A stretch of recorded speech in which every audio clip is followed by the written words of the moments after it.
የማቴዎስ ወንጌል ምዕራፍ 13 ቁጥር 44 ላይ መንግሥተ ሰማያት በእርሻ መካከል የተሰወረ ገንዘብን ትመስላለች። የተናገረው ጌታችን መድኃኒታችን ኢየሱስ ክርስቶስ ነው። ያስተማራቸው ለቅዱሳን ሐዋርያት ነው። ክርስቶስ በምሳሌ መስሎ አስተማረ። ለምን? ካጋንንት ለመሰወር የማይገባቸው ሰዎች ሊሰሙት ስለማይገባ ዕንቋችሁን በእሪያ ፊት አትጣሉ ብሏል። እሪያ ዕንቁን ስታየው ውድ ገንዘብ ዕቃ ነው። ፊቷ መልኳ የከፋ ስለሆነች ፊቷን ከዕንቁ ስታየው የራሷን መልክ አይታው ስለማታውቅ ሌላ አውሬ ይመስላትና ሂዳ ትረግጠዋለች፣ ከጭቃውም ትለውሰዋለች። አይሁድም ዕንቁ እንግዲህ የራሷን ክፉ መልክ ነው የሚያሳያት። እሷ ግን ሌላ አውሬ መስሏት ዕንቁ ያጠፋ ይመስል ከጭቃ ትለውሰዋለች። አይሁድ ክርስቶስ የራሳቸውን ክፋት ቁልጭ አድርጎ ቢያሳያቸው በምቀኝነት ሰቅለው ገደሉት ፈጣሪያቸውን። የራሳቸውን ተንኮል ስለነገርባቸው እንደ ንጹሕ ዕንቁ አጥርቶ ቆጥሮ ስህተታቸውን ስለነገርባቸው ብዙ ጊዜ በሕይወታችን ዘመን ስህተታችንን የሚነግረንን ሰው እናሳድዳለን። ስህተታችን የሚነግረንን ስህተት የሚመሰክርብንን ሰው ከቻል ዝም እናሰኘዋለን። ካልቻለ ደግሞ ሰው አንዳንዱ ይገላል። ስህተት እንዲነገር አይፈልግም። የሚሻለን ግን ነውራችን የሚነግረን ሰው ነው ጥሩ ወዳጅ ማለት። የሚያመሰግን ሰው አይደለም። እገሌ ከፋብህ ከጥርስ ላይ ቤት ልትወጣ ስትል ጥርስ ላይ ጉድፍ አለ ያለ ያ ወዳጅህ ነው። ስቆብህ የሚሄደው ግን ደግሞ ወዳጅ አይደለም። ስህተት የሚነግረን ቅርብ ወዳጅ ነው። ስቆልን የሚሄደው ደግሞ ምንድን ነው? ከጠላት መሳም የወዳጅ ንክሻ ይሻላል ብሏል ሰሎሞን። ጠላት ከሚስምህ ወዳጅህ ቢነክስህ ይሻልሃል። ከማስመሰል ፍቅር እውነተኛ ቁጣ ይሻላል። ስለዚህ ጌታ ያንን በምሳሌ መስሎ ለሚገባቸው ለማስተማር ለማይገባቸው ለመሰወር ካጋንንትም ምስጢር መሰወር ስለሚገባው ጌታ በምሳሌ አስተማረ። ካስተማረ መካከል መንግሥተ ሰማያት በእርሻ ውስጥ የተሰወረ ዕንቁ ትመስላለች አለ። በእርሻ ውስጥ የተሰወረችውን ዕንቁ እርሻይቱ ትንሽ ናት፣ እሷ ውስጥ ግን ውድ ዕንቁ አለ። ወይም በዘመኑ አነጋገር ዳይመንድ ነው፣ ከወርቅ የበለጠ ነው። እሱ ስለተቀበረ ሰውየው ምን አደረገ? ብልሃቱ ገንዘቡን በሙሉ ሸጠና እርሻይቱን ገዛት። አንድ ሰው እስኪ ልብ ብላችሁ ስሙ። 20 ሺህ ብር የምታወጣ ትንሽ የእርሻ መሬት ብትሆን ሰውየው ግን 100 ሺህ ብር ሲገዛት ብታዩት ምን ትላላችሁ? እርሻይቱ ትንሽ ሆና 20 ሺህ ብር ብቻ የምታወጣ ሆና አንድ ሰው ግን 100 ሺህ ብር ሲገዛት ብታዩ ምንድነው የምታደርጉት? ይህ ሰውዬ ነገር አለው አትሉም ትላላችሁ? ማለት እርሻይቱን 20 ሺህ ብር ማውጣት ሲገባት 100 ሺህ ብር የከፈለባትማ አንድ የማናውቀው ነገር አለ እንላለን ማለት ነው። እንዴት የ20 ሺህ ብር መሬት በ100 ሺህ ብር ሊገዛ ቻለ? እዚያ ውስጥ የማናውቀው ምስጢር አለ ማለት ነው። ለሰው ግን ይሄ ሰውዬ ምን ይባላል? ይሳቅበታል። አልገባውም እሱ ይባላል። አንዳንዱ ሰው የለም የማናውቀው ነገር ቢኖር ነው ይላል። ሌላው ደግሞ ጅል ነው እሱ ገቢ አልገባውም ተስገብግቦ ገብቶበት ነው ሊል ይችላል። ስለዚህ የተሰወረ ነው። ገንዘቡ ለሰው አይታይም። የእርሻው ጠባብነት ትንሽነት ነው እንጂ የሚታየው ወርቁን ቆፍሮ ያየው ስለሌለ ሰው እንደብድ ይቆጠራል በብዙ ዋጋ ሲገዛ።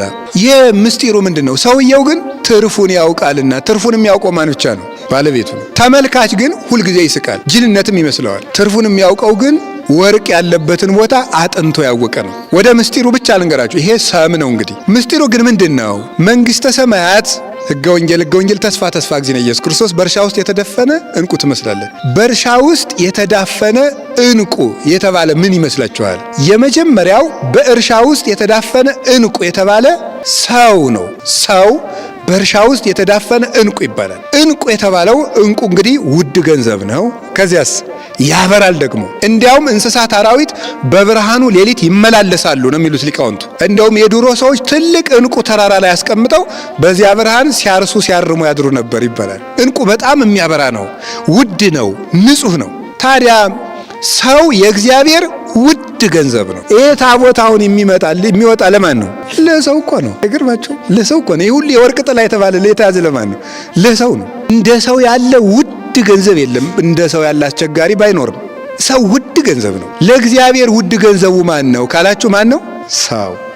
እና ከሰው ጋር ተጣልቶ መጥቶ እዚህ ቤተክርስቲያን መጥቶ አባታችን ሆይ በሰማያት የምትኖር አትቀልድ ጌታዬ። ሰው ለእግዚአብሔር ውድ ገንዘቡ ነው። ውድ ገንዘቡን አበላሽተህ መጥተህ እዚህ መጥተህ እግዚአብሔር እወድሃለሁ ብለህ አይሰማም እግዚአብሔር። የእግዚአብሔር ውድ ገንዘቡ ማን ነው? ንገሩኝ፣ ተናገሩ ሁላችሁ። ሰው። ስለዚህ እናንተ የእግዚአብሔር ምኖቹ ናችሁ? ውድ ገንዘቦቹ ናችሁ። በጣም ውድ ገንዘቦቹ ማለት ነው። እውነቴን ነው የምነግራችሁ። የሰው ልጅ ለእግዚአብሔር ውድ ንብረት ነው። እኛ ውድ ንብረት ነን። ለውድ ንብረት አሁን ለምሳሌ ይሄ ታቦቱ የእግዚአብሔር ውድ ንብረቱ ነው። አያችሁ በእንዴት ያለ ወርቅ ልብስ እንደተሸፈነ ውድ ነዋ። ውድ የከበረ የሰማይ ዕቃ ነው። ስለዚህ እግዚአብሔር በዚህ በወርቅ ልብስ እንዲሸፈን አደረገው። ሰው ደግሞ ውድ ገንዘብ ስለሆነ ለእግዚአብሔር በምንድን ነው የሸፈነን? ራሱን ነው የሸፈነን። እኛ የለበስነው ክርስቶስን ነው። ታውቃላችሁ? የተጠመቃችሁ ክርስቲያኖች ሁሉ ክርስቶስን ለብሳችኋል። ክርስትና ስንነሳ ራቁታችን የምንነሳው ቄሱ ራቁታችን ውሃ ውስጥ የሚዘፍቀን እንደው ብር ስለሌለን ነው። መቼም ለ40 ቀን ልጅ ልብስ መግዛት ማንም አይቸግረው። ለምንድን ነው እንደዛ የሚደረገው? የሰው ልብሱ ክርስቶስ ስለሆነ ነው። እለተጠመቅሙ ክርስቶስ ለበስክሙ፣ የተጠመቃችሁ ሁሉ ክርስቶስን ለብሳችሁታል። ስለዚህ ሁላችን ክርስቶስን ለብሰናል። ውድ ቦታ አዘጋጀልን ለመኖሪያችን። ከሀገር መርጦ ማንን ያዘጋጀልን? መንግሥተ ሰማያት። ውድ ምግብ ሰጠን፣ ሥጋውና ደሙን። ውድ እናቱን ሰጠን፣ ድንግል ማርያምን። እናት ትሁናችሁ ብሎ ሳይሳሳ ክርስቶስ እንደው አይገርማችሁም? ግን የሰማይ አምላክ እናት እኛም እናታችን ብለን እንድንጠራት ሲፈቅድልን ራሱ እግዚአብሔር ውድ ገንዘቦቹን። ስለዚህ ወገኖቼ ለራሳችን ክብር እንስጥ። አድፈን ከሆነ ንስሐ እንግባ፣ የሚጠራንን እንስማው። በምድር የተዳደፋችሁ ሁሉ ንጹሕ ውሃን ወደምታፈልቀው ምንጭ ኑ። ክርስቶስ በነፃ ያጥራችኋል፣ ማንንም አይጸየፍም። ክርስቶስ የማይደፈርስ ባህር ነው። ክርስቶስ ዓለም ሁሉ ገብቶ ቢታጠብበት የማይደፈርስ ውሃ ነው። ለሁሉ የተፈቀደ ነው። ለመቅዳትም ወረፋ አያስጠብቅም። የማያልቅም ውሃ ነው። ማንም ሰው ጠጥቶት ይረካል፣ ማንም ታጥቦበት ይነጻል። ለሁሉም ቸርና ለጋስ ነው። ጥማችንንም የሚቆርጥ እሱ ክርስቶስ ነው። ስለዚህ ሰው ውድ ገንዘብ ነው። ያ ሰውዬ በእርሻ ውስጥ ዕንቁ ተዳፍኖ ነበር አለ። ዕንቁ የተባለ ማን ነው አልኳችሁ? ተናገሩ እንጂ። በጣም ጥሩ። እርሻ ምንድን ነው? ምድራዊነት፣ ስግብግብነት፣ ሆዳምነት፣ ገንዘብ ወዳጅነት ነው። መስገብገብ፣ ብር ብር ብር፣ አይናችን ይብረር አይባል ነገር። መስገብገብ፣ ገንዘብ የኃጢአት መስሩ ለኩሉ እከይ አፍቅሮ ነዋይ ውእቱ። ገንዘብን መውደድ የኃጢአት ሁሉ ስር ነው።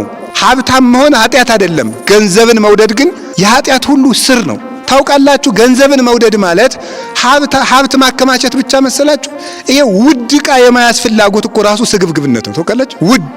ውድ ዕቃ፣ ውድ ልብስ መግዛት፣ ውድ ሰው ያላዘውን ስልክ የመያዝ ፍላጎት፣ ሰው ያልገዛውን ሰዓት የመግዛት ፍላጎት፣ በቃ ውድ ነገር መመኘት፣ ፍጹም የማይጠግም ርካሽ ፍላጎት ማለት እሱ ነው። ገንዘብ ወዳድነት የኃጢአት ሁሉ ስር ነው።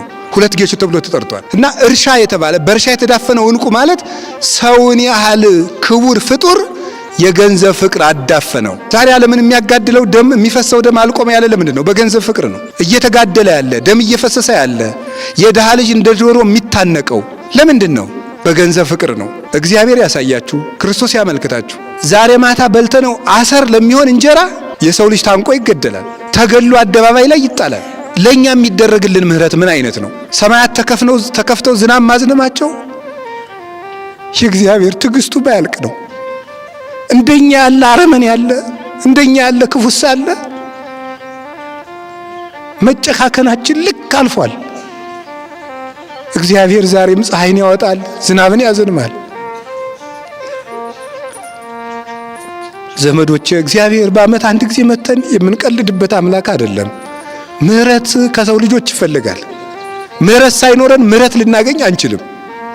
ነፍስ የገደለባችሁ ሰው ቢኖር ያንን ነፍስ የገደለባችሁን ሰው ስለገደላችሁት የሞተው ሰውዬ ይመለሳል? አይመለስም። የሰው ያለህ ነው የሚያሰኘው። አምላክ የሞተለት ሰው ተናቀ። ለአንድ ሰው እኮ በግ አይደለም የታረደው፣ ክርስቶስ ነው የታረደለት። ታውቃላችሁ? ሰው ክቡር ነው። ለሰው አምላክ ሞቷል። ውድ ገንዘቡን በእርሻ የተዳፈነ ዕንቁ ፍለጋ ያለውን ከፈለ ማለት ዓለም ያዳፈነውን የሰው ልጅ ለመፈለግ ክርስቶስ ራሱን አሳልፎ ሰጠ። ያለውን ሸጠ ማለት ራሱን ባዶ አደረገ ማለት ነው። ራሱን ባዶ አድርጎ የሰው ልጅን ለመዋጀት መጣ በትሕትና። ሁሉ ሳለው እግዚአብሔር ነግሰ ስብሐቲሁ ለብሰ የሚባል ጌታ፣ ብርሃኑን ለብሶ የሚኖር ጌታ እርቃኑን በቤተልሔም ተወለደ። ውሃን በፍኙ የሚሰፍረው አምላክ ኃጢአተኞችን በቃሉ የሚያነጻቸው መንጻት እንደሚያስፈልገው ሁሉ እንደ ሰው መንጻት የማያስፈልገው ሲኖር ቅዳሴ ማያት የሆነ ክርስቶስ በውሃ መካከል ተጠመቀ። የቁራ ጫጩቶችን ሳይዘነጋ የሚያበላቸው አምላክ እናቱ እንጀራና ውሃ እየለመነች አሳደገችው። እንደ ሰውም ኖረ፣ እንዳለ ሰው ገደሉት። ሰው በሚሞትበት የክብር ሞት እንኳን ሳይገሉት እርቃኑን እንዲሞት ያደረጉት። ይህ ለኛ የተከፈለ ዋጋ ነው። ውድ ዕንቁ ነን። በየቦታው መስከር፣ በየቦታው መጠጣት፣ በየቦታው መጨፈር፣ በየቦታው መስፈን፣ ዳንኪራ ሰማይን በጡጫ ምድርን በርግጫ በቃኝ አለ ማለት ቂም መያዝ፣ ተንኮለኛነት የራስን ማዳፈን ይባላል። ሌት ተቀን እየበሉ ጾምን መሻር የራስን ማዳፈን ነው። እግዚአብሔር ያሳያችሁ። መድኃኔዓለም ልቡናችንን ይመልሰን እና ተመልከቱ፣ የተሰወረ ገንዘብ ለምንድን ነው የተባለው? ይህ ዓለም ምቾትን ያስተውላል እንጂ ክብር ምቾት ውስጥ አለ ይላል እንጂ ስቃይ ውስጥ ክብር አለ ብሎ ያስባል? ይህ ዓለም መልበስ ውስጥ እንጂ እርቃን ውስጥ ክብር አለ ብሎ ያስባል? ይህ ዓለም መብላት መጠጣት መጠንከር ውስጥ እንጂ መድከም ውስጥ እረፍት አለ ብሎ ሊያስብ ይችላል? አያስብም። ዓለም ያላስተዋለው የክብር መገኛ የተባለው ሰማዕትነት ነው። የተሰወረ ገንዘብ የተባለ ዓለም ምቾትን ሲያይ መከራ ውስጥ ግን ክብር አለ። ዓለም ገንዘብን ሲያይ ድህነት ውስጥ ክብር አለ። ዓለም ክብርን ሲያይ ውርደት ውስጥ ክብር አለ። ለክርስቶስ የተዋረዱት ውርደት የዘላለም ክብር ነው። ስንቀበር የሚቀረን ክርስቶስ ብቻ ነው። አብረውን የዘፈኑ ሰዎች አብረውን ጉድጓድ አይገቡ።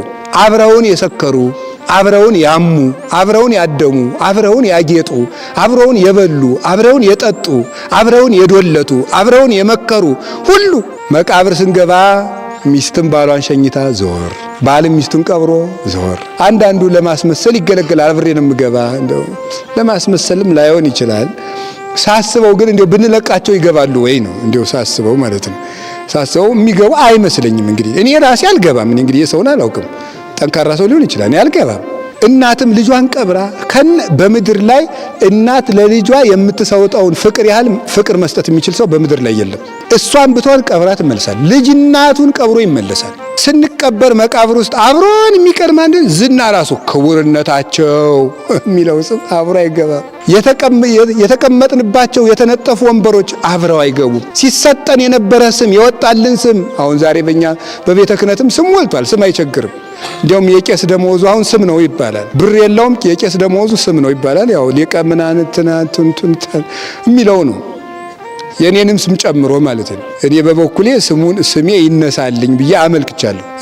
ይሄ ሁሉ ስም አይከተል። ዕውቀት የመጽሐፍ መምህር ብትሆን የድጓ መምህር ብትሆን 7 PhD ቢኖር አብረው አይቀበርም። ቤቶች አብረው አይቀበሩም። ክርስቶስ ብቻ መቃብር ላይ እጁ ላይ የሚቀር እሱ ነው። የመጨረሻ የተጣራ ገንዘባችን ክርስቶስ ነው። ከክርስቶስ ጋር መሰቃየት ለዘላለም ያስከብራል። ከሚያልፍ ነገር ጋር መጣበቅ ግን ለጥቂት ጊዜ አክብሮ ለዘላለም ያዋርዳል። ከክርስቶስ ጋር መኖር እንዲህ ያስከብራል። ለማንኛውም ግን በእርሻ መካከል የተዳፈነው ዕንቁ ይሏችኋል ክርስቶስ ነው። ሊቃውንት እኔን በ5 ተርጉመውት ድካም ውስጥ ኃይል አለ። ድካም ውስጥ ምን አለ አልኳችሁ? ኃይል አለ። ይሄ ነው የተሰወረ ዕንቁ ማለት። ስለዚህ ቤተ ክርስቲያን ጾሙ የምትለን ምን እንድናገኝ ነው? ንገሩኝ። ኃይል እንድናገኝ ነው። የተዳፈነ ዕንቁ ማለት በድካም ውስጥ ኃይል አለ። ኦርቶዶክሳዊ የመጽሐፍ ቅዱስ ትርጓሜ ማለት ይሄ ነው። ኃይል የሚገኘው ድካም ውስጥ ነው። ድህነት ውስጥ ሀብት አለ። ለእግዚአብሔር ብለው የደህዩት ድህነት ነው እንጂ ድህነት ጸጋ ነው እያላችሁ ደግሞ ተጎልታችሁ አትስሩ አሏችሁ። እንደሱ አይደለም ያልኩት። ትሕትና ውስጥ ክብር አለ። ሐዘን ውስጥ ደስታ አለ። ሐዘን ውስጥ ዛል የምትስቁ ወዮላችሁ፣ የምታለቅሱ ብፁዓን ናችሁ ያለ ጌታ ለዚህ ነው። የተዳፈነ ዕንቁ ማለት ኦርቶዶክሳዊነት መከራ ውስጥ ደስታን ማግኘት ነው። እኛ ደግሞ የምንፈልገው ደስታ ውስጥ ደስታን መፈለግ ነው። ደስታ ውስጥ ደስታ አይገኝም። ሐዘን ውስጥ የተገኘ ደስታ ግን ለዘላለም ይኖራል። ክርስትና እንዲህ ነው። ስለዚህ የእግዚአብሔር ቤተሰቦች የሚያዋረድ ሰው ሳይሆን የሚዋረድ ሰው ውስጥ ክብር አለ። ራሳችን ዝቅ አድርገን በትዕቢት ሳንፎካከር አሁን ቤተክርስቲያናችንም ሀገራችንን እያጠፋት ያለ ምን እንደሆነ ታውቃላችሁ? የኃጢአቶች ሁሉ እናት ትባላለች። ፕራይድ ወይም ኩራት፣ ትዕቢት ማለት ናት። የኃጢአቶች በሞቴ የኃጢአቶች እናት በሉ። አቤት የኃጢአቶች እኔ የእንትና ዘር እኔ እንትን ይሄ ኩራት ያጠፋል። ትሕትና ግን ያስከብራል። እርሻ ውስጥ የተዳፈነ ዕንቁ ማለት ትሕትና ውስጥ ክብር አለ። የሚያዝሰው ውስጥ አይደለም ክብር ያለ፣ የሚታዘሰው ውስጥ ክብር አለ። ክርስቶስ ታዛዥ ነበር፣ ክብሩ ግን ሙሉ ነበረ። ይህንን ነው የምንማረው። እኛም ሰውነታችን ገዝተን ፈቃዳችን ቆርጠን ራሳችን ለክርስቶስ ፍቅር አሳልፈን በመስጠት በክርስቶስ ብርሃን እንድንከብር የእግዚአብሔር ፈቃድ ይሁንልን።